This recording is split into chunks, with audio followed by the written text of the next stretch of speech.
ibu, bapak, dan saudara yang dirahmati Allah, Nabi Isa alaihissalam tidak pernah membaptis seorang pun, dan Nabi Isa tidak pernah mendirikan gereja.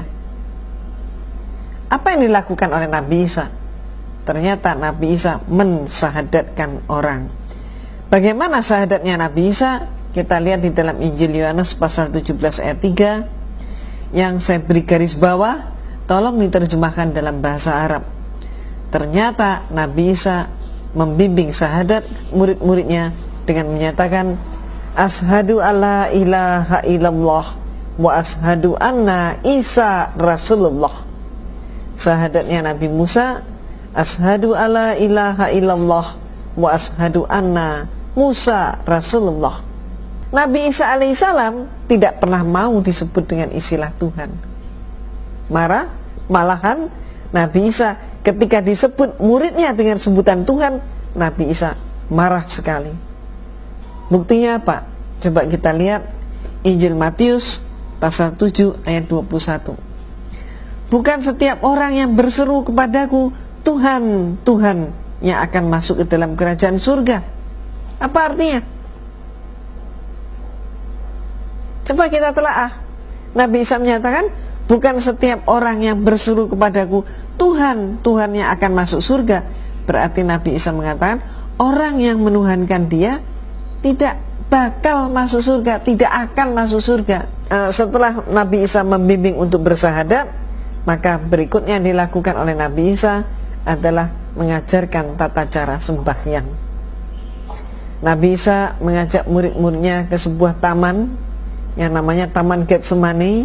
Setelah masuk dalam taman, murid-muridnya dipersilakan berdiri di pinggir, dan 3 orang murid diajak ke tengah taman.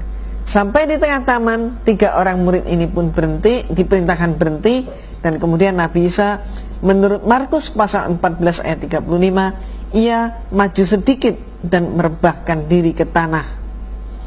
Kita perbandingkan dengan Matius pasal 26 ayat 39, maka dikatakan di situ, maka ia maju sedikit lalu sujud dan berdoa. Pertanyaannya adalah, umat mana yang sembahyangnya itu pakai sujud dan kemudian juga pakai merebahkan diri? Betul, umat Islam. Ternyata umat Islam yang pakai rukuk dan pakai sujud. Sebaliknya, ibu, bapak, saudara, silakan melihat sendiri secara konkret, umat Kristiani di seluruh dunia ini sembahyang di gerejanya tidak ada yang rukuk dan tidak ada yang sujud. Mereka masuk ke gereja, duduk, atau kemudian gereja Katolik ada sebagian yang berlutut, tapi tidak ada satupun yang rukuk, apalagi sujud. Ibu dan bapak, pertanyaannya kembali, samakah semua agama? Tidak sama.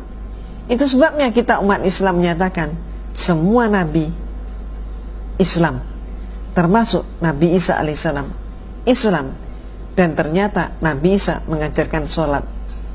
Hanya saja kesempurnaan sholat baru terjadi setelah periode Rasulullah Sallallahu Alaihi Wasallam. Mari kita lanjutkan. Nabi Isa alaihissalam pun mengajarkan tata cara pemakaman. Bahkan Nabi Isa dimakamkan dengan menggunakan kain kafan.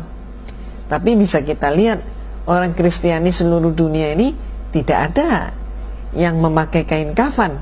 Mereka laki-laki pakai jas lengkap dengan dasi, dengan sepatu, sedangkan perempuan memakai pakaian pengantin. Padahal Nabi Isa mengajarkan dengan kain kafan.